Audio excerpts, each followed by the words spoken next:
आता आमची जमीन ही काळीची जमीन आहे, पाण्याची पण सोय आहे आणि हे चुनखडीचं प्रमाण आहे. हे चुनखडी जे तुम्हाला दिसत आहे चुनखडी आहे. या टोकापर्यंत हे 4 फुटाचं अंतर आहे. तर सर्वांना राम राम. तर मी त्या दिवशी इंस्टाग्राम वरती एक रील टाकली होती 6.111 बद्दल. तर त्याच्यावरती भरपूर अशा कमेंट्स आल्या होत्या की अंतर काय असायला पाहिजे किंवा नियोजन काय असायला पाहिजे, तर आणि बियाणं किती लागतं. तर त्याबद्दल मी आता तुम्हाला माहिती देणार आहे. कारण हे 3रं वर्ष आहे सावी तूर लावायचं. 2 वर्ष आधी लावली होती आणि हे आता यावर्षी जे लावणार आहे 2026 मध्ये हे 3रं वर्ष असणार आहे. तर अंतर काय असणार आहे आणि नियोजन कशा पद्धतीचं असणार आहे. इकडे जे बेड फाडले आहे, इकडे डाव्या साईडने बेड फाडले आहे, बाकी पण बेड फाडले आहे आणि तिकडे पण बेड फाडले आणि बेडचे अंतर वेगवेगळे आहे. तर मी आता तुम्हाला सांगणार आहे की कशा पद्धतीचे बेड फाडले आहे. तर तुम्हाला तिकडले बेड दाखवतो, ते मागच्या वर्षीप्रमाणेच बेड फाडलेले आहे. तर आपण आलो आहे या शेतात जिथे मी बेड फाडले तुरीसाठी. हे जे अंतर आहे 10 फूट आहे.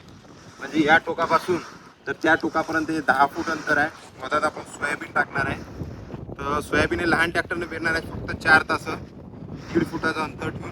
म्हणजे इकडे पण आपलं म्हणजे 2.25 फूट अंतर शिल्लक राहणार आहे आणि इकडे पण 2.25 फूट अंतर शिल्लक राहणार. तर हे आपण नियोजन यासाठी केलं आहे कारण की तुम्ही जेव्हा लावणार तुरीची कटिंग वगैरे आणि ड्रिंचिंग, त्यामुळे तुरीला हवा खेळती राहणार आणि सोयाबीनला पण हवा खेळती राहणार. हे थोडंफार म्हणजे अमृत पॅटर्न सारखं झालं आहे. आणि हे मी मागच्या वर्षी पण टाकलं होतं याच पद्धतीनं 10 फुटावर 10x1. तर 2 एकर होतं माझं हे 6.111. तर 10.5 क्विंटल झाला आहे आणि 10.5 क्विंटल तुरी झाल्या फक्त आणि 8 क्विंटल एकरी सोयाबीन.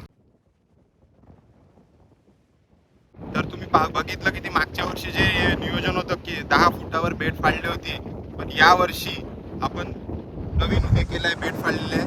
तर आपलं हे जोडओळ करणार आहे यावर्षी आपण 6.111ची.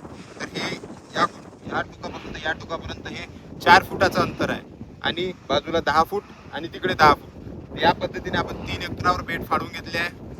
तर 10 आणि 1 फुटावर लागवड करणार आहे. तर टोकन यंत्राने आपण लागवड करणार आहे. व्हिडिओ आपण इंस्टाग्रामवरती टाकला होता की आपण त्याचं मुलं डाळ सर्व साफ करून घेतलं आहे. जो दाना चांगला आहे, जो की उपन क्षमता चांगली देऊ शकतो, तोच दाना आपण फक्त सिलेक्ट केला आहे आणि तो टोकन पद्धतीने आपण इथे टोकन करणार आहे. तर त्या दिवशी जो इंस्टाग्रामवरती रील टाकली होती त्यावरती जे कमेंट्स आले आहे लोकांचे, तर जाधव भाऊ 4521 याचं कमेंट आहे की 6.111 ही व्हेरायटी लेट आहे का. तर हो, हे लेट व्हेरायटी आहे. तर ही फ्लॉवरिंगवर भरपूर जास्त दिवस राहते. नंतर जेव्हा शेंगात रूपांतर होते तेव्हा लवकर मॅच्युअर होऊन जाते. पण ही लेट व्हेरायटी आहे, तिला पाण्याची गरज पडते. तर दुसरी कमेंट आहे शिव पाटील 1610. हे विचारत आहे उत्पादन कसं आहे सांगा दादा.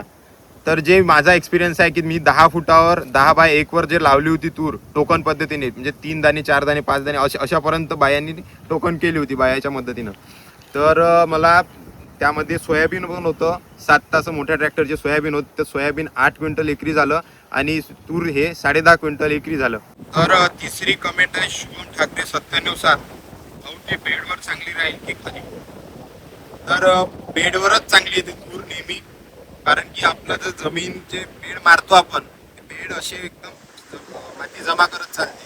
तर सुपीक भाग जो असतो जमिनीचा तो एका जागी जमा होतो. त्याच्यामुळे जे आपण खात देतो नंतर ड्रेंचिंग करतो, ते जरी कमी केलं तर जमिनीतली सुपीकता त्या तुरीला मिळते. म्हणजे पूर्ण तो बेड जो आहे हा सुपीक बनतो. त्याच्यामुळे तूर ह्या बेडवरच चांगल्या येतं.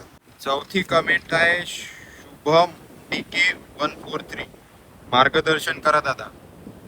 तर मार्गदर्शन हे नेहमीच असणार आहे. आपल्या इंस्टाग्राम यूट्यूबवरती व्हिडिओ असणार आहे, कंटिन्यू व्हिडिओ असणार आहे. मी मागच्या 2 वर्षापासून व्हिडिओ बनवणार असं केलं होतं, पण या वर्षी मी व्हिडिओ टाकणार म्हणजे टाकणार. आता सुरुवात पण केली आहे व्हिडिओ टाकायसाठी आणि मेसेजवरती तुम्हाला रिप्लाय मिळणार, कॉमेंटवरती रिप्लाय मिळणार. त्याच्यामुळे त्याचं टेन्शनच नाही. आणि जो मला 2 वर्षाचा तुरीमध्ये सावी तुरीमध्ये मुख्य म्हणजे जो एक्सपिरियन्स आहे मी तुम्हाला शेअर करत राहणार.